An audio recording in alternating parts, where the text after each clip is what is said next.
मेरा कई बार पुकारा गुंजन जी ने। मैं डॉक्टर परमेश्वर Arora, basically graduated from Lucknow university and post graduate from Banaras Hindu विश्वविद्यालय Varanasi. Presently working as an Ayurvedic senior Ayurvedic consultant at Sir Ganga Ram Hospital, New Delhi for last 15 years, and also running my own Ayurveda centers with the name of Ayurveda. And I proudly say that I am a pure Ayurvedic practitioner. मेरे पास किसी भी रोग के लिए कोई भी आता है तो मैं आयुर्वेदिक चिकित्सा, जो हमारी पुरातन आयुर्वेदिक चिकित्सा है, उसका प्रयोग करके जो है प्रोबेबली मैं 100 पेशेंट्स ऑलमोस्ट एवरी डे देखता हूँ और ईश्वर की दया से बहुत अच्छे रिजल्ट आते हैं। तो आज जब मुझे कुंजन जी ने बताया कि पूरा इंडिया से यूथ आ रहे हैं तो मुझे एक विशेष खुशी ये मिली कि बोलता तो मैं बहुत जगह जाके हूँ, उसमें बच्चे भी होते हैं, बुजुर्ग भी होते हैं, डेफिनेटली हर सेक्शन को ही हमें कवर करना होता है, लेकिन जब यूथ की बात आती है तो डेफिनेटली और अधिक खुशी मिलती है, प्रसन्नता मिलती है, क्योंकि आज जो भी कहें लेकिन इस देश को आगे कोई कैरी करेगा तो वो यूथ करेगा। तो ये मेरे लिए बहुत खुशी की बात है कि मुझे एक अवसर मिला कि आप लोगों से मैं इंटरेक्शन कर सकूं और आपको एक ये मोटिवेट कर सकूं कि कोई भी कार्य आप लेके चलेंगे तो हो सकता है कि शुरू में आप अकेले हों, लेकिन आपका जोश, आपका जज्बा इस तरह का होना चाहिए कि आप एक कहते नहीं बहाव के विपरीत दिशा में भी चलेंगे यदि पूरे जोश के साथ, तो हो सकता है कि वो नदी, वो नहर, वो समुद्र भी अपना रास्ता बदल के आपके साथ हो। लेकिन आपका जज्बा जो है वो वैसा ही होना चाहिए, आपका डेडिकेशन वैसा ही होना चाहिए, आपका डिसिप्लिन उसी तरह का होना चाहिए, आपकी लगन उसी तरह की होनी चाहिए। तो विश्वास कीजिए, यदि आपको लगता है कि आप सही हैं, आपके पीछे आपकी डॉक्यूमेंटेशन आपका जो है स्ट्रॉन्ग है, आपके जो वैदिक कल्चर है वो आपको हेल्प कर रहा है, कहीं ना कहीं हमारे जो एंसेस्ट्रल हेरिटेज है, हमारी जो सांस्कृतिक एक धरोहर हमारे साथ है, उससे आप अपने आप को नाप तोल कर चुके हैं, तो फिर आप आगे बढ़िए, बिना किसी दिक्कत के बढ़िए। मैंने एक ऐसा विषय उठाया, आप विश्वास नहीं करेंगे, आयुर्वेदिक चिकित्सक हूँ, बहुत साधारण सा चिकित्सक हूँ, लेकिन मैंने एक ऐसे विषय को उठाया जो मुझे लगता था कि हर व्यक्ति, ना केवल चिकित्सक बल्कि मेरे अपनी पत्नी doctor Geetanjali, she also MD in Ayurveda, उन्होंने भी शुरू में बोला कि ये फालतू की बात है। मैंने कहा फालतू की बात अगर मैं बोल रहा होता तो मैं मान सकता था फालतू की बात है, लेकिन अगर हमारा अथर्ववेद ये बात बोल रहा है, यदि हमारी चरक संहिता ये बात बोल रही है, यदि हमारी सुश्रुत संहिता ये बात बोल रही है, यदि वाग्भट द्वारा रचित अष्टांग संग्रह ये बात बोल रहा है, तो मैं इसे फालतू की बात नहीं मानूंगा। कहीं ना कहीं जो है मैं इसका विस्तार करूंगा, प्रचार करूंगा, और प्रचार करते करते लास्ट 3 इयर्स में यू विल नॉट बिलीव, मैं लगभग 150 कॉन्फ्रेंस पानी के ऊपर पूरे देश में कर चुका हूँ। 150 कॉन्फ्रेंस, लगभग 60 शहर मैंने कवर किए, 20 स्टेट मैंने कवर किए। लास्ट 2 इयर्स में I have written 700 articles on water in 11 different languages. और आज अपनी इस बात को, हमारे पास पूरा डाटा है, हम 10 करोड़ लोगों तक जल सेवन की वैदिक विधि को हम प्रसारित कर चुके हैं, फैला चुके हैं, और समर्थन इतना मिलने लगा कि अब यूजुअली दिल्ली और गुड़गांव का कोई चिकित्सक आपको ये कहता नहीं मिलेगा कि पानी खूब पिया करो, पानी खूब पिया करो। मेरी भाषा नहीं बोलते पानी इसलिए फालतू पीना, जितना प्यास होता है लोगों ने कहना शुरू कर दिया। Now no one is coming. 15 medical colleges में जाके मैं बोला, सामने 300 डॉक्टर्स बैठे हुए हैं, और मैं अपनी बात को बहुत ही वैज्ञानिक तरीके से, बहुत ही वैदिक तरीके से मैं रखता हूं, और ओपनली डिस्कशन के लिए हमेशा तैयार रहता हूं कि आपको कहीं ये लगता है कि आप कोई क्वेश्चन पूछना चाहते हैं या आप सिद्ध कर सकते हैं कि कैसे पानी बहुत पीने से शरीर को फायदा होता है, तो आई टेक दैट चैलेंज, और ओपन डिस्कशन के लिए मैं हमेशा अपने को देता हूं। And you will not believe कि अभी तक मेरे उत्साह बढ़ने का कारण ये है कि कहीं कोई मुझे 1 मिनट के ऊपर कैरी नहीं कर सका। मतलब जहां कोई उसने प्रश्न उठाया वहीं पे उसको चित कर दिया। तो विषय जैसे आप समझ गए कि एक, आखिर मैं बताता हूं कहां से शुरुआत हुई, कहां मैंने ये शुरू किया, कहां से जल की चर्चा शुरू हुई। मैं ऑलमोस्ट 19 ईयर्स से मैं प्रैक्टिस कर रहा हूं, इंडिपेंडेंट प्रैक्टिस, और अच्छी खासी प्रैक्टिस चलते खूब आते हैं, लेकिन लास्ट अगर आप 10-12 साल में देखेंगे तो यू विल नॉट बिलीव, जो हेल्थ का स्टैंडर्ड है, जो क्वालिटी ऑफ हेल्थ है, वो लगातार डिक्लाइन होती चली जा रही है। कंडीशन ऐसी हो चुकी है कि no one from us is in a condition to say himself और self as a completely healthy person.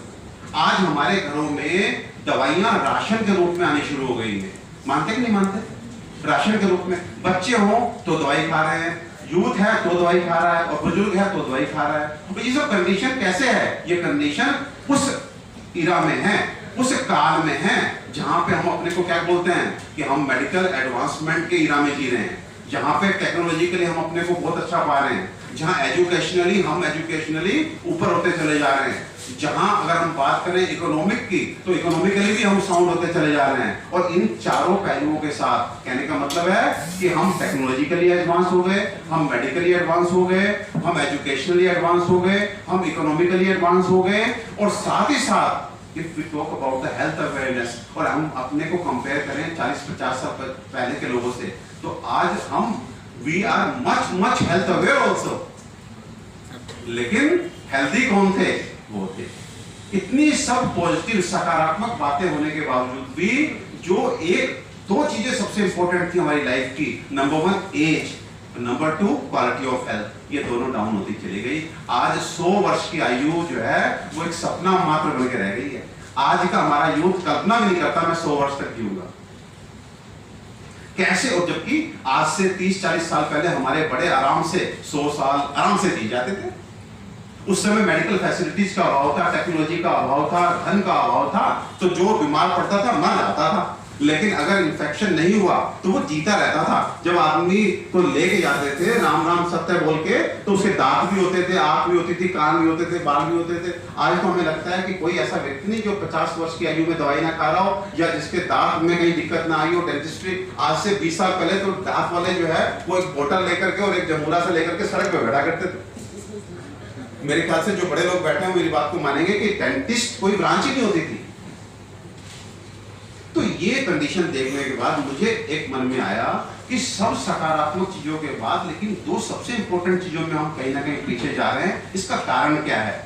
इसका कारण जब सब लोगों से बात की तो दो ही बात सब लोग बोलते हैं, चाहे वो डॉक्टर हो चाहे वो नॉन मेडिको हो, कि डॉक्टर साहब कहीं ना कहीं हमारा खान पान गड़बड़ हो गया, कहीं ना कहीं हमारी जीवन शैली गड़बड़ हो गई। इन दो कारणों से जो है हम ये दो जो क्वालिटी ऑफ हेल्थ है और एज है इसमें पीछे होते चले गए। तो मैंने कहा कि यार ये तो बिल्कुल सही कह रहे हैं सब लोग, तो इस पर मुझे काम करना चाहिए। कहीं ना कहीं मैं थोड़ा अपने को सोशल भी मानता हूँ, तो मैंने कहा मैं खान पान पे काम करता हूँ कि खान पान में कहाँ चूक हो रही है। तो फिर एक चीज यहाँ पे बड़े गर्व के साथ बताना चाहता हूँ कि खान पान को लेकर के अगर पूरे विश्व में कहीं पर कोई लिटरेचर अवेलेबल है जो संपूर्णता के साथ है और वैज्ञानिकता के साथ है, तो वो आयुर्वेद है और अपने देश में है।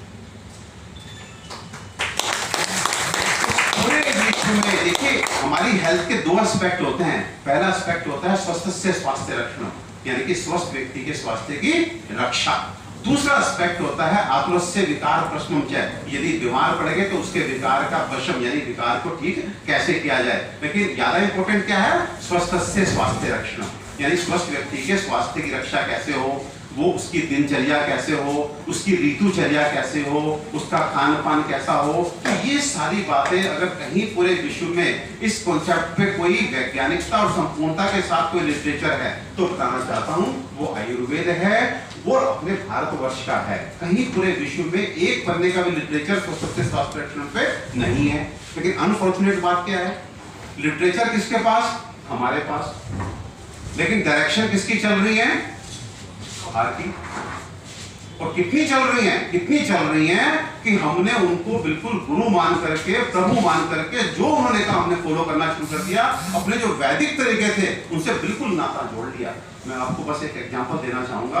आज से लगभग 50 साल 60 साल पहले देखिए एक चीज सोचिए, आप यूथ हैं, सबसे इंपॉर्टेंट एस्पेक्ट हमारी हेल्थ का है या हमारे जीवन का है सही खान पान। जिससे बात करो भैया कहाँ रहते हो, कहते जी पेट का सवाल है जी, काम करना। सब पेट के लिए कर रहे हैं, सब खाने पीने के लिए कर रहे हैं। लेकिन मैं छोटा सा क्वेश्चन आपसे पूछता हूँ कि खाना पीना कैसे होना चाहिए ये कौन बता रहा है हमको? कभी सोचा? इतना important aspect of our life कि how to eat and when to eat and what to eat, कि हमें गाइड कौन कर रहा है? तो आपको जान के हैरानी होगी कोई ऐसी संस्था विश्व में नहीं है जो हमें बिल्कुल सीधे सीधे सच्चे ये बताए कि ये खाना चाहिए ये नहीं खाना चाहिए। तो और बता भी रही है तो कौन सी संस्थाएं बता रही हैं? वर्ल्ड हेल्थ ऑर्गेनाइजेशन या कुछ न्यूट्रास्यूटिकल कंपनियां जिन्होंने अपने न्यूट्रास्यूटिकल प्रोडक्ट बेचने हैं, या फार्मास्यूटिकल्स कंपनियां, तीनों बता रही हैं। अगर मोटे मोटे तौर पे हम बताएंगे तीनों के हेड कौन है तो आप कहेंगे आइदर यूरोपियंस, अमेरिकन, अफ्रीकन, यही दिखते हैं। मतलब जिन कंट्रीज के पास स्वास्थ्य रक्षण का एक पेज का लिटरेचर नहीं है, they are guiding us what to eat and what not to eat. जिन देशों के पास अपनी 6 ऋतु नहीं है, वो हमें कैसे बताएंगे कि शिशिर में क्या खाओ, हेमंत में क्या खाओ, बसंत में क्या खाओ। लेकिन हमने भी उनको फॉलो कैसे किया? अपने प्रभु की जैसे फॉलो कर लिया। उन्होंने कहा कि पहले हम कहां बैठ के खाना खाते थे? नीचे बैठ के खाना खाते थे। तो उन्होंने यूरोपियन से, ये क्या कर रहे हो? तो हमने सबने डाइनिंग टेबल खरीद ली। हम कैसे खाना खाते थे? हम हाथ से खाना खाते थे। अब उसका सबका विज्ञान है उसके पीछे, लेकिन उन्होंने कहा ये क्या कर रहे हो? हमने सबने चम्मच फोक हाथ में ले लिए। सिर्फ तेल डालते थे ना हम लोग बचपन में, याद है, पूरा तेल से भरते, सिर्फ तेल टपकता था। उन्होंने कहा ये क्या कर रहे हो? नहीं डालेंगे। आंख में ये काला गला लगा लिया तो काजल डालना छोड़ दिया। मुंह में क्या ये लकड़ी डाल रहे हो? तो ये ब्रश ले लिए। पानी खूब पिया करो, डिटॉक्स करता है, पानी खूब पीना शुरू कर दिया। दूध की मक्खन मत खाओ, इससे सारा फैट हो जाता है, लीवर में फैट हो जाता है, हार्ट ब्लॉकेज हो जाता है। दूध की मक्खन छोड़ दिया। उन्होंने जो कहा हमने उसको एडॉप्ट कर लिया। लेकिन पाया क्या? पाया ये कि लगभग 150 साल पहले हमारे यहाँ महारानी लक्ष्मीबाई हुआ करती थी, जो 100 किलो का पत्थर पहन करके इधर 40 किलो की तलवार, इधर 40 किलो का भाला हाथ में लेके 6 फुटे घोड़े पे कूद के बैठा करती थी। 150 पौने 200 साल पहले, 1857 1860 तो सब जान रहे हैं, 150 साल पहले ये बल होता था हमारे यहाँ एक 16-17 वर्ष की महिला में, एक लड़की में। और आज ईमानदारी से ये बताओ, आज 100 किलो वजन आप मेरे भी शरीर पे बांध देंगे तो मुझसे उम्मीद करते हैं मैं जंप मार के घोड़े पे बैठ जाऊंगा? क्या मैं 40 किलो इधर 40 किलो इधर उठा करके चल भी पाऊंगा? सर, हमने पिछले 150 साल में अपने स्वास्थ्य का एकदम पतन कर लिया, केवल वेदों से नाता तोड़कर। तो मैंने केवल इसी बात को ध्यान में रख के कि यार नॉलेज तो हमारे शास्त्रों में है, हमारे आयुर्वेद में है, चल उनकी रही है, so let me verify each and every item की, खाने की आइटम को मैं कंपेयर करता हूं, वेरीफाई करता हूं कि कहां त्रुटि हो रही है। एंड उसमें फिर क्वेश्चन ये निकल के आया कि सबसे पहले किस आइटम को स्टडी करूं। एंड आपको यहाँ पे फिर एक चीज बहुत गर्व के साथ बताना चाहूंगा, आयुर्वेद में आप किसी भी चीज का अध्ययन कर सकते हैं खाने की। आयुर्वेद के ग्रंथों में यू टेक एनी नेम, आप मूंग की दाल, मसूर की दाल, अरहर की दाल, छोले, चना, दही दही के ऊपर की मलाई, उसका फिर उसमें 2 गुना पानी मिलाया तो क्या गुण, 4 गुना पानी मिलाया तो क्या गुण, 6 गुना पानी मिलाया तो क्या गुण, दिन में खाया तो क्या गुण, बॉडी पे क्या इफेक्ट, रात में खाया तो क्या गुण, बॉडी पे क्या इम्पैक्ट। मतलब you can take any item there in Ayurveda. Ayurveda में हर खाने वाली चीज आपको, और आपको हैरानी होगी, ना केवल जो है हर्ब्स, बल्कि आप मांस भी अगर आप जानना पढ़ना चाहेंगे, आप मिनरल्स भी पढ़ना चाहेंगे, आप मेटल्स भी पढ़ना चाहेंगे, तो हर चीज वहां पे लिखी हुई है। सो मैंने कहा कि मैं स्टडी करता हूँ, मेरे लिए बड़ा आसान है, आई एम आयुर्वेदिक स्कॉलर, मेरे पास पुस्तकें हैं, मुझे पढ़ना आता है, तो मैं खाने पीने की चीजों को वेरीफाई करूंगा कि चूक कहाँ हो रही है। और फिर ये क्वेश्चन आया कि सबसे पहले कौन सी आइटम को मैं स्टडी करूं। तो फिर मैंने कहा सबसे पहले इस आइटम को स्टडी करता हूं जो सब खाते हैं। इस पूरे विश्व में कोई ऐसा व्यक्ति नहीं मिलेगा जो मैं पानी नहीं खाता हूं ये बोल दे, चाहे यूरोपियन हो, चाहे अफ्रीकन हो, चाहे अमेरिकन हो, चाहे इंडियन हो, कोई ऐसा व्यक्ति नहीं मिलेगा जो कहेगा कि साहब मैं पानी नहीं खाता और रोज नहीं खाता और दिन में अनेकों बार नहीं खाता। मैं सबसे पहले पानी स्टडी करता हूं। और आप विश्वास कीजिए, लगभग 3-3.5 साल पहले मैं एक चिकित्सक होने के नाते मैं भी बोलता था पानी खूब पिया करो, पानी खूब पिया करो। और जब मैंने अपने शास्त्रों को उठाया और पानी, जल वर्ग एक चैप्टर आता है जो शायद हमारे एग्जामिनेशन पॉइंट ऑफ व्यू से उतना इंपॉर्टेंट नहीं था, तो हम लोगों को बस पूरे तौर पर पढ़ाया गया होगा, हमें याद नहीं था। लेकिन जब उसको खोला तो पहला श्लोक ये निकल के आया कि केवलम से औषधम पक्वम आमम उष्णम हितम चेतत समीक्ष्य है मात्रा युक्तम अमृतम विषम अन्यथा। यानी कि जल को अकेले लिया जाए, केवलम से औषधम यानी औषधियों से पका करके लिया जाए, पक्वम आमम उष्णम पका के लिया जाए, कच्चा लिया जाए, या कोसा कोष्णम में थोड़ा सा गर्म करके लिया जाए। शरीर की अवस्था के अनुसार ऐसा निर्धारण करके सही मात्रा में, सही विधि से और सही समय पे लिया गया जल अमृतम विषम अन्यथा, नहीं तो यह जल विष है। पहला श्लोक चरक संहिता। दूसरा श्लोक जब पढ़ा तो और रोंगटे खड़े हो गए। ऋते शरद निदागाभ्याम पिबेत स्वस्थो अपि च अल्पशः। कि पूरे साल में 6 ऋतु होती हैं हमारी, पूरे साल में 6 ऋतु होती हैं, 2-2 महीने की एक ऋतु होती है, 12 महीने का हमारा साल होता है। बोलता है ऋते मीन्स छोड़कर, शरद और निदाघाभ्याम, शरद ऋतु ऑटम और निदाघाभ्याम में समर्स ग्रीष्म ऋतु, इन 2 ऋतु में यानी 4 महीने कोई व्यक्ति सामान्य मात्रा में जल पिए और बाकी बची 4 ऋतु यानी 8 महीने में स्वस्थो अपि च पिबेत अल्पम, स्वस्थ भी अल्प मात्रा में जल पिए। ये हमारा वैदिक निर्देश था। उसके बाद देयर आर सर्टेन डिजीज, जहां पे उसने बोला कि पांडु उदर पीनस में गुल्म मन अनल अतिसारे शुक्ली च तो यम ना हित कामम, ऐसा ही है विवेदल को, यानी कि ये तो चरक ने बोला कि पांडु एनीमिया के रोगी को, उदर पेट के रोगी को, फिर यहाँ पे एक बात ध्यान दिला रहा हूँ, पेट खराब होते ही जब आप चिकित्सक के पास जाते हैं, चाहे वो कब्जी की शिकायत हो, चाहे वो गैस की शिकायत हो, चाहे वो एसिडिटी की शिकायत हो, सबसे पहले आपको क्या कहा जाता है, पानी खूब ले। ठीक है, जिस उदर रोग में आज का चिकित्सक, आपके घर का मेंबर, आपके ऑफिस का कलीग, आपका रिलेटिव आपको पानी पीने की बात कहता है, उस रोग उदर रोग में शास्त्र क्या बोलता है, दोयम ना हित कामम, जल बिल्कुल भी हितकारी नहीं है, ऐसे है ये विवेदकम, सहन ना हो तो थोड़ा सा पी लो। जिस मधुमेह यानी कि डायबिटीज के लिए आपको व्हाट्सएप मैसेज मिलते हैं कि 7.5 लीटर रोज पानी पिएंगे 3 महीने में आपका शुगर ठीक हो जाएगा, इतना पानी पिएंगे 3 महीने में आपका ब्लड प्रेशर ठीक हो जाएगा, इतना अधिक पानी पिएंगे तो आपका कैंसर ठीक हो जाएगा, वो सारी बीमारियों में बोलता है आचार्य सुश्रुत बोलते हैं वर्णे चाहे मधुमेह चाहे पानीयम मंदम आचरे, कि मधुमेह तो पानी अल्प से अल्प मात्रा में पिए डायबिटिक पेशेंट।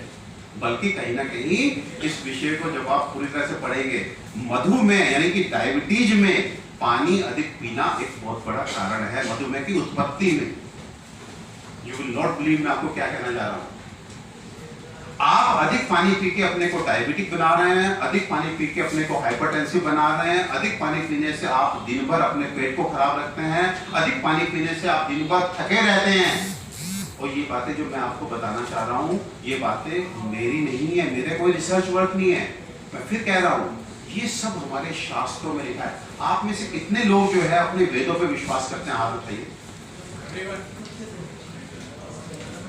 वेदों की वाणी गलत नहीं हो सकती, हम उसे लैब एक प्रयोगशाला की दृष्टि से हम उसे सिद्ध कर पाए या ना कर पाए, क्योंकि हमारी सोच अभी वैदिक सोच से बहुत कम है। ये ऐसे घूम रहा है पूरा विश्व। अब हम धीरे धीरे उन्हीं वेदों को आधार बना करके, लेकिन ये हमारा दुर्भाग्य है कि एरोप्लेन के लिए हमारे यहाँ पूरी जो है वाग्वा संहिता है, लेकिन आज भी हमारे बच्चे क्या बोलते हैं, एरोप्लेन किसने बनाया, बोलते हैं राइट ब्रदर्स। तो कहीं ना कहीं हमने अपने जो वेदों के ज्ञान था उसको यूटिलाइज नहीं किया, लोग उसको ले जा करके उसका इस्तेमाल करके अपने आप डिस्कवरर बन रहे हैं, अपने आप इन्वेंटर बन रहे हैं, और हमारे बच्चे उन्हीं का नाम याद कर रहे हैं। ये हमारा दुर्भाग्य है। तो कहीं ना कहीं लेकिन पूरा आप जब सब्जेक्ट को पढ़ेंगे तो आपको लगेगा कि अधिक पानी पीना पूरा लिखा है। अति योगेन सलीलम त्रषतो अपि प्रयोजितम प्रयाति पितसलेशुतम ज्वरितस्य विशेषतः वर्धते आमत्रण निंद्रा तंद्रा आगमान अंग गौरवम कास अग्निसात अल्लाह प्रशेक श्वास पिंसान। ये अधिक पानी अति योगेन सलीलम, अति योग में सलिल पिया, पानी पिया, त्रषतो अपि प्रयोजितम, प्यास लगने पर भी तो आपको इस तरह से ये बीमारियां हो जाएंगी, पूरा वैज्ञानिक तरीके से समझाया गया। तो यहाँ पे समय बहुत कम है, ये विषय 1.5 घंटे 90 मिनट में बोलता हूँ तब बहुत अच्छे से समझ में आता है, लेकिन 20 मिनट में 15 मिनट में अपनी बात को खत्म करना है। तो मैं आपको ये कहना चाहता हूँ, जब मैंने ये सब पढ़ा तो मैंने फिर ये एक शपथ ली कि मैं इस भ्रांति को, और यहाँ तक कि आप हैरान हो जाएंगे, कोई कंडीशन ऐसी नहीं है स्वस्थ व्यक्ति के लिए एज वेल एज रोगी व्यक्ति के लिए जिसमें किसी भी शास्त्र में 4 वेद और 6 आयुर्वेद के ग्रंथ चरक, सुश्रुत, वाग्भट, माधव, शार्ंगधर, भाव प्रकाश, जहां एक भी लाइन ऐसी लिखी हो कि इस कंडीशन में पानी को बढ़ा करके दें। Even for the renal stone patients, पथरी के पेशेंट्स की भी किडनी खराब होती है क्योंकि वो पानी खूब पी रहा होता है। कैसे, वो आके मुझसे समझ लेना।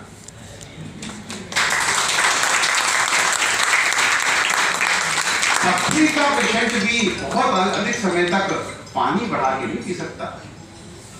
प्रैक्टिकल बातें सोचिए, जैसे मैंने बोला पेट का रोगी पानी नहीं पी सकता। अरे पेट का रोगी, किसी को कब्जी, किसी को गैस, किसी को एसिडिटी होती है, तो हम अपने शास्त्रीय भाषा में बोलते हैं उसको अजीर्ण है, उसको अपच है। अपच की वजह से बॉडी टाइप अलग अलग होता है, जैसे इनका कफ का नेचर है और खाना सही नहीं पच रहा तो इनको कॉन्स्टिपेशन होगा। इनको पित्त का नेचर है, बॉडी का कॉन्स्टिट्यूशन पित्त का है और खाना सही नहीं पच रहा तो इनको एसिडिटी होगी। इनका वात का नेचर है, इनका खाना सही से नहीं पचा, इनको इंडाइजेशन है, लेकिन वात का बॉडी का कॉन्स्टिट्यूशन है तो इनको फ्लैचुलेंसी कहेंगे, नहीं जलन नहीं होती डॉक्टर साहब, पेट में सब पेट फूला रहता है, तना रहता है डॉक्टर साहब।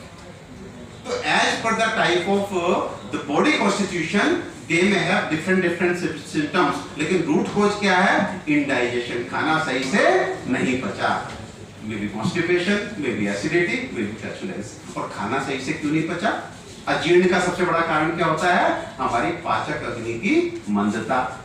पाचक अग्नि मंद हो गई, खाना सही से नहीं पचा और रिजल्ट के तौर पे कभी कॉन्स्टिपेशन, कभी गैस, कभी एसिडिटी हो गया। तो अब मैं आपसे पूछता हूं, सारे पढ़े लिखे लोग हैं, अगर किसी को ऐसा हो गया, आप उसको ठीक करना चाहते हैं तो क्या करेंगे? क्या करेंगे? उसके अग्नि बल को बढ़ाएंगे, पाचक अग्नि को पुष्ट करेंगे सो दैट उसका डाइजेशन ठीक हो जाए, खाना सही से पच जाए, वो अजीर्ण से बाहर आ जाए और उस अजीर्ण की वजह से जो भी सिम्टम आया था वो क्योर हो जाए। लेकिन in spite of boosting the fire we are क्या कर रहे हैं हम लोग? हम फायर के यूनिवर्सल ओपोनेंट जल को शरीर में बढ़ा करके उसकी उस डिजीज को क्रोनिक बना देते हैं। आप मेरी बात समझ पा रहे? तो यम तेज से प्रतिष्ठो, यानी कि तो जल जो है वो तेज का ओपोनेंट है। इसलिए मंद अग्नि वर्जित जलम, जब भी अग्नि की मंदता दिखे तो वर्जित जलम, जल को कम से कम पियो, बहुत कम से कम। आप एक बात और देखिएगा, हमारे परिवारों में कॉन्स्टिपेशन के पेशेंट होते हैं, वो पहले उनसे बात करो तो वो 15 साल 20 साल से सुबह पानी पी करके जा रहे होते हैं फ्रेश होने के लिए। तो उनसे पूछो भैया कैसा है हाल, तो बोलेंगे पहले 1 गिलास से काम चलता था, फिर 2 गिलास पे आ गए, फिर 4 पे आ गए, अब पानी गर्म करके जग भर पीते हैं, फिर घूम के आते हैं, फिर चाय पीते हैं मन भर के। तब थोड़ी सी होती है। तो उनसे बोलो कि अगर पानी से पेट की कब्जी ठीक होनी थी तो क्या 10 साल 8 साल 5 साल जो इतने अनुशासन के साथ आप गर्म करके पानी पी रहे हो, क्या ये कम समय था? और हम अगर कंपेयर करें आपकी 5 साल पहले की कब्जी को आज की कब्जी से, तो आप बताइए कि कंडीशन खराब हुई है कि अच्छी हुई है? तो बोलते हैं डॉक्टर साहब कंडीशन खराब ही हुई है, पहले हो जाता साफ नहीं होता, क्योंकि चिकित्सा सूत्र ही पलट गया। जहां अग्नि बल को बढ़ाना था, अग्नि बल को ना बढ़ा के अग्नि के यूनिवर्सल ओपोनेंट जल को शरीर में डाल के हमने अपनी कब्जी को फिक्स कर दिया बॉडी में। आप समझ पा रहे हैं बात को? तो ऐसे ही इन सब विषयों पे किडनी डिजीज, हार्ट डिजीज, ये सब अधिक पानी पीने से हो रहा है। एक और एग्जांपल आपको देना चाहूंगा जिससे आपको विश्वास, मेरा सौभाग्य आप डिफरेंट प्लेसेस से आए हैं इंडिया के, तो आप जाके इस मैसेज को आगे बढ़ाएंगे। जैसे फॉर एग्जांपल मैं कहता हूं कि अधिक आपको इन जनरल लगता है बॉडी को डिटॉक्स करना है तो पानी खूब पीजिए, ठीक है? पानी पीते हैं ना डिटॉक्स करने के लिए, है? आप एक किसी डॉक्टर को फोन मिलाइए जो किडनी का डॉक्टर हो, क्योंकि पानी अधिक पी के आप पेशाब करते हैं तो कौन सा ऑर्गन बीच में आया? किडनी। आप किसी किडनी के डॉक्टर को, नेफ्रोलॉजिस्ट को फोन मिलाइए और उनसे कहिए मैं कितना पानी पी सकता हूँ, तो प्रोबेबली पहले वो बोलेंगे पी लो यार, इसमें क्या है, जितना मर्जी पियो। आप बोले नहीं सर, मुझे एक मैसेज लिखना है, कहीं किसी को संदेश देना है या किसी स्कूल में जाके बोलना है, तो फिर वो कंडीशन लगाएगा पढ़ा लिखा doctor, till the moment your kidneys are normal you can drink x amount of water. Kidney ठीक है तो जितना मर्जी पी लो। तो आपका एक क्वेश्चन बनता है ना पूछना कि मुझे कैसे पता लगेगा मेरी किडनी ठीक है? आपने तो कंडीशनल हाँ किया ना मेरे को कि till the moment your kidneys are normal, तो आप मुझे बताइए मुझे कैसे पता लगेगा? वो आपको कहेगा आप KFT करा लीजिए, किडनी फंक्शन टेस्ट करा लीजिए, ठीक है? किडनी फंक्शन टेस्ट में क्या पता लगता है? यूरिया क्रिएटिनिन, ये सब आता है ना, सब कराते हैं KFT आजकल, यूरिया क्रिएटिनिन देख के और आप मान लेना मोटे तौर पे आपकी किडनी ठीक है। आपने बहुत बहुत धन्यवाद डॉक्टर साहब। एक लास्ट क्वेश्चन और पूछूंगा, ये कि जिस दिन मेरी किडनी कमजोर होनी शुरू होगी उसी दिन यूरिया क्रिएटिनिन बढ़ना शुरू हो जाएगा ना, सो दैट मैं इनिशियली ही रोक दूं, क्योंकि आप तो मुझे कंडीशनल हाँ कर रहे हो ना। तो इस क्वेश्चन का जवाब आपको चिकित्सक नहीं देगा। इस क्वेश्चन के जवाब में वो आपको चिल्ला उठेगा, आपको गुस्सा करना शुरू कर देगा, क्योंकि इसका जवाब दोस्तों बहुत कड़वा है। सुनना चाहेंगे इसका जवाब? आपके ब्लड में पहली बार यूरिया और क्रिएटिनिन तब बढ़ करके आता है, आपके ब्लड में यूरिया और क्रिएटिनिन पहली बार तब बढ़ करके आता है जब आपकी किडनी लगभग 70 से 80% डैमेज हो चुकी होती है। एंड जब आपको पहली बार पेशाब संबंधी कोई लक्षण आता है और आप डॉक्टर के पास जाते हैं और जानते हैं पहले क्या वो डायरेक्शन देता है आपको? पानी कम कर दीजिए, दिन भर में सारा चाय दूध सब मिला के 1 लीटर से ऊपर मत जाइए, मैं तो उस चिकित्सक से ये कहता हूं, जब मेरी किडनी 70 से 80% डैमेज हो, वो डैमेज भी कैसा, इररिवर्सिबल डैमेज, जो ठीक नहीं हो सकता, जब 70-80% डैमेज हो चुकी है, तब मुझे आप कह रहे हो पानी कम कर दीजिए। जब मेरी किडनी 60% डैमेज थी, 55% डैमेज थी, 50% डैमेज थी, और मुझे पता नहीं था कि मेरी किडनी डैमेज है, क्योंकि मेरा यूरिया क्रिएटिनिन तो नॉर्मल आ रहा था, मैं तो टचवुड कर रहा था, मेरा तो ठीक है, मेरा तो ठीक है। उस समय जो मैं पानी बढ़ा के पी रहा था, वो मेरे लिए अच्छा था, मेरी किडनी के लिए अच्छा था कि बुरा था। और आज के टाइम पे आप कैसे उम्मीद कर सकते हैं कि 50 वर्ष की आयु में जब एक ना एक बीमारी जैसे डायबिटीज, ब्लड प्रेशर हमें है ही, उस समय हमारी किडनी नॉर्मल होगी। डायबिटीज किडनी को खराब करती है, ब्लड प्रेशर किडनी को खराब करता है, और आप उस ऑर्गन पे इतना प्रेशर दे रहे हैं। तो कहने का मतलब बहुत जबरदस्त एक भ्रांति फैली हुई थी। तो इन भ्रांतियों से बाहर निकालने का मैंने एक निर्णय लिया। जल क्रांति नाम से एक अभियान को शुरू किया, जिसके तहत मैं पूरे देश में घूम कर कहीं करके, मैंने बताया कि 700 आर्टिकल मेरे पेपर्स में हुए, मोर देन 100 टीवी चैनल्स पे मैं आया, डिस्कवरी तक ने मुझे कवर किया। तो फिर मैंने ये मुहिम छड़ी। अब नटशेल में मैं आपको बता देता हूँ कि पानी कितना पीना चाहिए, क्योंकि कथा के बाद प्रसाद ना बटे तो फिर नीरस हो गया। आप कितना पानी पिए उसको आप निश्चित नहीं कर सकते। आज अगर आप इन जनरल लोगों से बात करेंगे तो आपको गूगल पे जाइए पानी कितना पिए, तो वहां आपका वेट पूछेगा, फिर कोई 8 गिलास की थ्योरी देगा, कोई 16 गिलास की थ्योरी देगा। तो ऐसा बिल्कुल भी नहीं है। किसी एक व्यक्ति के लिए भी पानी की मात्रा एक दिन में कितनी हो इसे निश्चित नहीं किया जाता। ये डिपेंड करता है कि मौसम किस तरह का है। नंबर 2, आपके शरीर का स्वभाव किस तरह का है। नंबर 3, इस पर्टिकुलर दिन में आपकी फिजिकल एक्टिविटी कैसे है। फिजिकल एक्टिविटी से मेरा मतलब है कि अगर एक दिन संडे को आप घर में एसी में बैठ करके बच्चों के साथ पूरा दिन टीवी देख रहे हैं, तो probably that day 4 glasses of water may be sufficient for you. 4 glass पानी भी काफी है। और एक दिन आप पूरे दिन फिजिकल एक्टिविटी कर रहे हैं, बाहर दौड़ रहे हैं, धूप में खेल रहे हैं, प्रोबेबली 16 ग्लासेस ऑफ वाटर आपके लिए कम हो सकता है। कहने का मतलब यह है कि पानी की मात्रा कितनी हो ये निर्धारित करने के लिए कितना पानी पिया वो नहीं जानना, बल्कि कितना पेशाब किया ये जानना इंपॉर्टेंट है। वो कोई भी व्यक्ति जो 24 घंटे में 750 ml यूरिन पास करता है, 750 ml यूरिन, यानी कि दिन में 3 बार पेशाब जाए 24 घंटे में, तो इसका मतलब है पेशाब का जो काम है नाइट्रोजनस वेस्ट प्रोडक्ट को बॉडी से निकालने का, जो डेली प्रोड्यूस होते हैं, वो हमारा बढ़िया चल रहा है। हमारी बॉडी में हाइड्रेशन लेवल एकदम बढ़िया है। तो 750 ml यूरिन आपका पास होना चाहिए। इन बहुत कंडीशन में 1 लीटर, लेकिन दिक्कत तो यह है कि 1 लीटर तो हम लोग जो है 4-5 बार जाके कर देते हैं, सुबह ही निकाल देते हैं। ठीक है। कितना पानी पीना है, कब पानी पीना है। 2 टाइम है, एक एसेंशियल टाइम है और एक टाइम है जहाँ पे प्यास। एसेंशियल का मतलब होता है which doesn't depend on the thirst call, आपको पीना ही है, तो वो पहला समय है सुबह उठ करके हर व्यक्ति को 1 गिलास गर्म पानी पीना चाहिए। 1 गिलास गर्म पानी रोग जरा परिमुक्तो जीवित वत्सर शतम सैकड़म, रोगों से दूर रखेगा, बुढ़ापे से दूर रखेगा, और जीवित वत्सर शतम सैकड़म, आप 100 वर्ष से भी अधिक पी सकते हैं। तो सुबह उठ करके हर व्यक्ति को 1 गिलास गर्म पानी सिप करके पीना चाहिए, 2 गिलास नहीं। क्यों नहीं? फिर गुंजन जी फिर बुलाएंगे तो फिर आपको बताऊंगा। उसके बाद नंबर 2, जब भी आप भोजन करें, तो आज तक आपने ये सुना होगा कि भोजन के साथ पानी नहीं पिए, लेकिन आज डॉक्टर आपको ये कहके जा रहे हैं भोजने च अमृतम वारी, भोजन के साथ पिया गया जल तो अमृत के जैसा होता है। तो जब भी भोजन करें 1 कप गर्म पानी आपने जरूर पीना है, सिप सिप करके। तो इसके लिए क्या बोलता है, भक्त से आदो जलम पीतम अग्नि साधन प्रसंगताम अंतः क्रोति स्तुतम ऊर्ध्वम च माशास्त्रम मध्यम मध्यंगताम साम्यम धातु नाम जरण सुखम। मैं जो भी बोल रहा हूँ, फिर मैं कह रहा हूँ शास्त्रों का प्रमाण देके बोल रहा हूँ,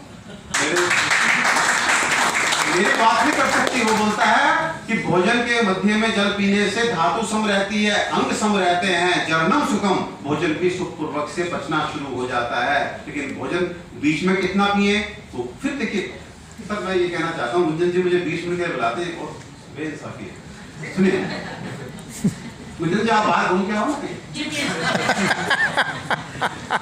सर, इतना बड़ा विज्ञान है हमारा ये वैदिक विज्ञान, इतना बड़ा वैदिक विज्ञान है कि आप विश्वास नहीं करेंगे। जब मतलब कहीं पे भी अधूर, मैंने एक वर्ड बोला था, संपूर्णता के साथ और वैज्ञानिकता के साथ सब विषयों को समझाने वाला है हमारा वैदिक शास्त्र। जब मैंने बोला कि भोजन के मध्य में पानी पिए, तो ये कह के नहीं छोड़ा, जो बोलता है मध्य में कैसे पानी, तो बोलता है अति अम्बु पान आज पचते अन्नम, अति अम्बु पान किया तो भी पचते अन्नम, तब भी अन्न नहीं पचेगा, और निरम्बु पान आज सैव दोष है, बिल्कुल नहीं पिया तो भी दोष है। तो तस्मान नरो वन्नी भी बढ़ना है, तो ऐसे में आदमी क्या करे कि उसकी अग्नि भी दूषित ना हो, खाना भी पचता रहे। कहते हैं मुहुर मुहुर वारी विवेक अभूरी, मुहुर मुहुर मीन्स बार बार, वारे मीन्स पानी, विवेक मीन्स पिए, अभूरी मीन्स थोड़ा थोड़ा। तो जैसे नाश्ते में चाय पीते हैं, ऐसे एक कप गर्म पानी आप भोजन के साथ पीना शुरू करें, और देखो ये कैसा अमृत के जैसा काम करेगा आपके लिए। जैसे आप खाना शुरू करें, 2 बाइट 1 सिप पानी, 2 बाइट 1 सिप पानी, फिर दूसरा समय हुआ जो थ्रस्ट पे डिपेंड नहीं करता, आपको पीना ही। और तीसरा, यदि आप चाहते हैं कि आपके पेट में जो स्वादिष्ट भोजन पहुंचा है वो अजीर्ण ना हो, वो बढ़िया से पच जाए, तो बोलता है निष्पिपाशो अपिप्वेत यावत्ते क्लेदयन्ते अन्नम अति क्लेदो अग्नि नाशने, कि फिर आपको हर 2 घंटे पे खाना खाने के बाद आधे से 1 कप गर्म पानी पीना चाहिए। लेकिन फिर देखिए बोलता है निष्पिपाशो अपिप्वेत, प्यास ना हो तब भी पिए, यावत्ते क्लेदयन्ते अन्नम, जिससे पेट में गया अन्न गीला होकर पचता रहे। बिना गीला हुए अन्न नहीं पकता।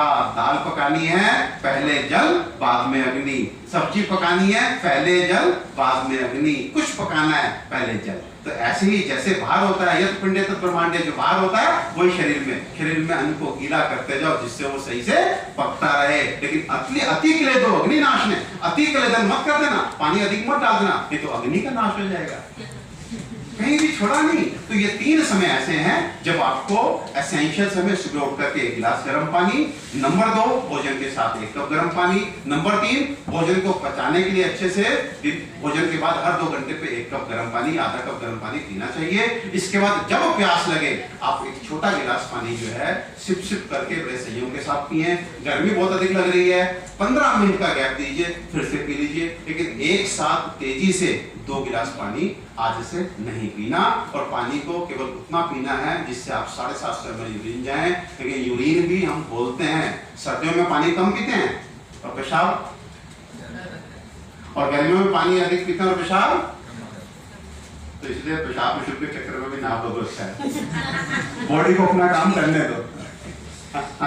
तो ये हुआ। एंड अब ये तो एक चिकित्सक होने के नाते मैंने बताया, मेरी बात यहीं पे मैं विराम दूंगा कि पानी ऐसे पीना है, ये संदेश है। और मैं आपको ब्रोशर्स कुछ दूंगा, आप सब लोगों को ब्रोशर दूंगा, उस पर जल सेवन की वैदिक विधि पूरी लिखी है। लेकिन इस मुहिम को लेके जब मैं आगे बढ़ने लगा तो लोगों ने एक चीज बतानी शुरू की, जैसे जो लोग बुजुर्ग लोग होते थे बोलते थे कि रात में 4-5 बार पेशाब के लिए उठना पड़ता है। तो फिर हमने कहा अब कैसा लग रहा है पानी हमारे तरीके से पी के? तो बोलते डॉक्टर साहब एक तो रात को उठना बंद हो गया, दवाई खा के भी चैन नहीं पड़ता, लेकिन अब रात में नहीं उठना पड़ता। दूसरा, जिन लोगों को कब्जी रहती थी सालों से, केवल सालों से कब्जी, वो पानी सही करके उनकी कब्जी ठीक होनी शुरू हुई।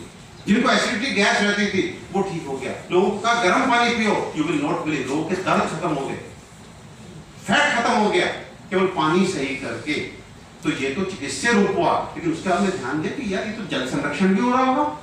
जब लोग आदमी पानी जो है, क्योंकि आज के टाइम पे कहीं ना कहीं एक मैसेज सबको है कि बॉडी में टॉक्सिन्स पहुंच रहे हैं और इन टॉक्सिन्स को निकालने के पानी खूब पियो, तो लोग पानी खूब पीना बिना आवश्यकता के। तो हमने जो है फिर सारा कैलकुलेशन निकाला, and you will not believe, अगर जल सेवन की वैदिक विधि को 1/4 ऑफ इंडिया भी अपना ले तो you will not believe 550 crore litre शुद्ध पेय जल एवरी डे देश का बचेगा। 550 करोड़ लीटर, और 550 करोड़ का जल जो बचेगा, at what cost? At the cost of better health to the humanity. Cost में देखो क्या है, better health to the humanity. फिर हमने एक मुहिम और छेड़ी, एक मुहिम हमने ये करने के बाद हमने कहा जल संरक्षण भी होना चाहिए, तो जल क्रांति का हमने स्लोगन दिया, स्वास्थ्य संग जल संरक्षण। तो फिर हमने दूसरा ये किया, अपने गुड़गांव में बहुत चलाया इसको कि आपके घर जब भी कोई आए, क्योंकि हमारा अतिथि सत्कार होता है कि जब भी आप किसी घर में जाते हैं तो पानी का गिलास भर के रखा जाता है।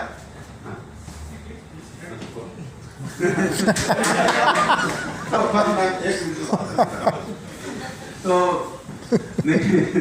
पर्ची जब आए, आप लोग सब समझदार हैं तो समझ लो, पीछे कोई आए तो कहने का मतलब यह है कि अतिथि सत्कार के लिए जो है पानी गिलास में देने का हमारा जो तरीका है। लेकिन मैंने क्या ध्यान किया और मैंने लोगों का ध्यान कहाँ आकर्षित किया कि कभी आपने गौर किया, जब मैं, मेरी वाइफ, मेरे बच्चे आपके घर आते हैं तो आप बड़े बड़े गिलास 3 भर करके जो है रखते हैं सामने। मेरी बिटिया तो गिलास को हाथ ही नहीं लगाती, मेरी वाइफ प्रोबेबली एक सिप ले लेती है। मैं कि आपने रखा है तो चलो एक गिलास पानी पी लेता हूँ। कभी मुझे प्यास होती है, कभी प्यास नहीं होती। ठीक है, आप जानते हैं वो जो एक गिलास पानी रखा गया है वो केवल 250 ml पानी का वेस्टेज नहीं है। उस गिलास, वो आरओ का पानी है, उस गिलास को भरने के लिए 250 ml को भरने के लिए पहले 60 से 750 ml आरओ ने सीवेज में फेंका। फिर उसके बाद वो पानी का गिलास वहां से उठ करके वापस बोतल में नहीं जाएगा, वो कहां जाएगा? सिंक में जाएगा। फिर सिंक में आपकी मेड आएगी, नल ऊपर चलाएगी, गाना गाएगी, फिर उसे मांजेगी, धोएगी, उसमें आपका 1 लीटर पानी और चला जाएगा। मतलब केवल एक औपचारिकता वश आपने जो है उस बच्ची को 2 से 2.5 लीटर एक क्लीन वाटर आपने वेस्ट कर दिया। फिर ठीक, आप गौर कीजिए, उसके बाद ऐसे ही मेरी बीवी का भी 2.5 लीटर गया और मैंने जो बिना प्यास के पिया, केवल एक सत्कार, चलो आपने दिया, मैंने पी लिया। क्योंकि कुछ लोगों की आदत होती है, अगर आप ध्यान कीजिएगा, भोजन सामने पड़ा रहे तो खाते रहते हैं, भूख नहीं होती। अगर भोजन सामने नहीं है तो नहीं खाते। तो मैंने पी लिया क्योंकि मेरी आदत है, सामने कोई खाने की चीज है तो मैं ले लेता हूँ। और अगर 1 घंटा वहां बैठ गया तो उनसे पूछता हूँ वॉशरूम किधर है, और नहीं तो घर आते ही पहले वॉशरूम, लोग कहते हैं ना घर आते ही पहले वॉशरूम जाते हैं ना, ठीक है। और वॉशरूम जाके क्या करते हैं? पहले त्याग करते हैं जो फालतू शरीर में आया, क्योंकि बॉडी तो रखेगी नहीं, उसको रिक्वायरमेंट भी थी। और फिर उसके बाद 6 लीटर फ्लश करते हैं, फिर उसके बाद गाना गाते हैं, आप भी होते हैं 1 लीटर में बढ़िया साबुन लगा के।